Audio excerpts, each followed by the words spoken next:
Candice here from the Muskoka Lakes Public Library. Hope you're all staying healthy, keeping busy, and most importantly, staying home. I know it's tough, we're all in this together, and so thank you for doing your part. So for today's video, I'm going to teach you how to make a recipe using ingredients that you can find throughout your home. And that's the key, is to get creative, and I'm going to give you some substitutions, things that you can use instead.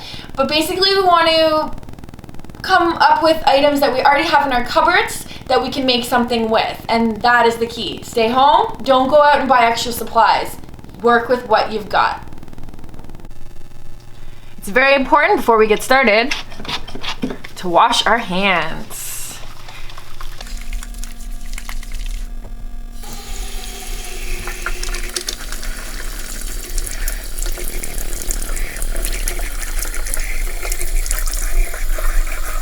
So I made this recipe in the first place because I had a whole bunch of limes. I just had a bunch of limes and I wanted something to do with them, and actually I really enjoyed this. It was something that could be made with simple ingredients: a can of coconut milk, a little bit coconut oil, a little bit of cornstarch, a little bit of sugar, and lots of limes. Like I said in the notes below, I'll give you alternatives to all of those, but for now, let's get started.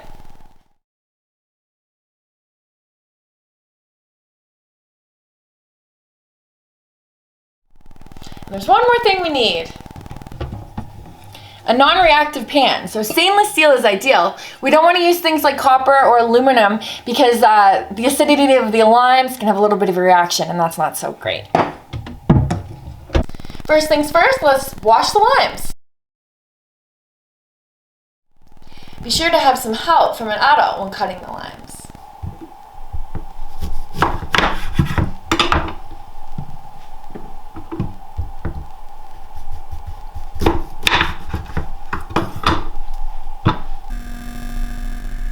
So now to get all the juice out of the limes. This is the fun part. You can get siblings, parents to help you squeeze out all the juices of the limes. I'm doing it by hand because I don't have any fancy mechanisms, but you might have one of those kitchen tools that help you juice more easily.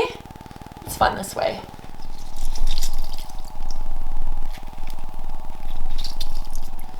Alright, so as we squeeze these all out, I actually like to keep what's left. I have a jar here that I keep close by in the kitchen. It's full of vinegar. Now you can use this with any citrus, lemons, oranges, limes. When they're done, I put them in the jar, and that'll just marinate for a while. And I use this as a base for an all-natural house cleaner, which will add other potions too, but maybe that's for another day. So now that I've got all the juice out of these limes, we're going to move on over to the stove top. Again, this is an area where you'll want to have some assistance if you're of the younger age, and if not, follow me over to the stove.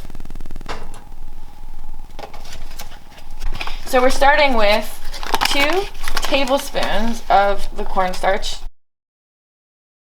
Now that the cornstarch is in the pot, we're going to add our lime juice, about 2/3 of a cup. I'm going to whisk that all together.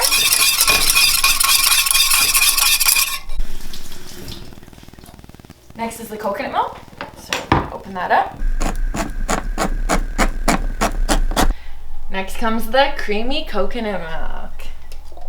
The creamy coconut milk is the best, so make sure you scrape to get it all out.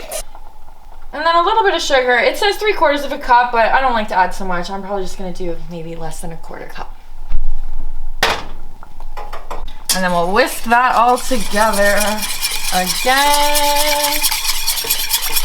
And we'll just turn it on to medium or so. So you want to stir so that the sugar is all dissolved. And we're just going to let this cook down a bit so that it becomes a little bit thicker. And once it's there, I'll show you.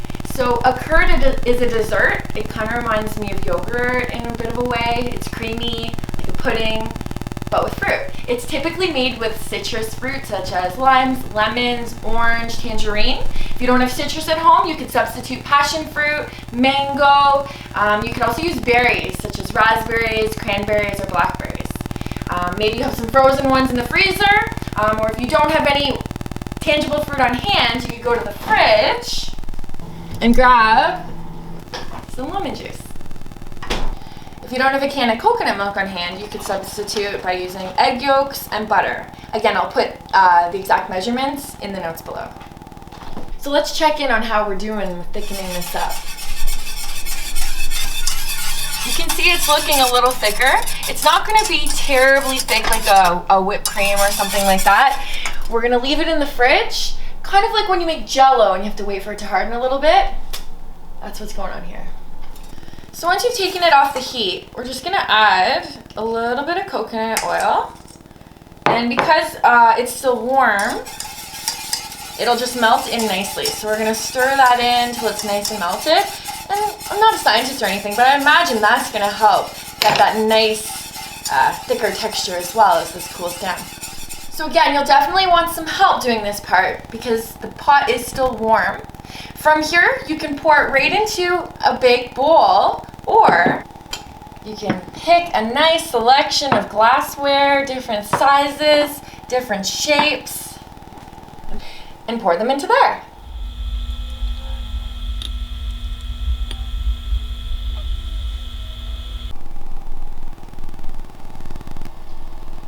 I'm gonna let these cool down a little bit. I can see that they're still steaming. So once they've cooled down a little bit, I'll transfer them over to the fridge.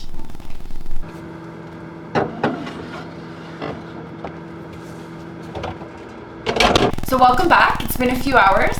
Now the recipe says to leave them overnight and check them in the morning, but I'm not always one for following recipes to a T, so let's just see how they're looking.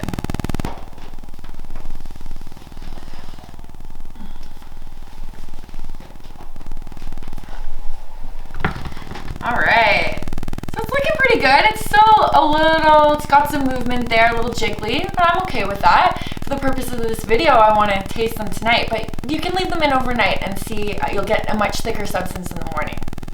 Now it tastes amazing just on its own with the natural flavors that we've added already. I do like to beef these up a little bit to make it a bit more substantial snack. So again, I've just selected a few ingredients that I have at home. In this case, I have some cashew nuts. I have some sunflower seeds and some shredded coconut, which goes really nicely with the coconut milk itself. But at home, anything you find, chocolate chips, raisins, granola. If you got a sweet tooth, maybe a little honey or maple syrup. You could put other fruit inside. Really, the options are endless, and I'd love to know what you choose. Cheers.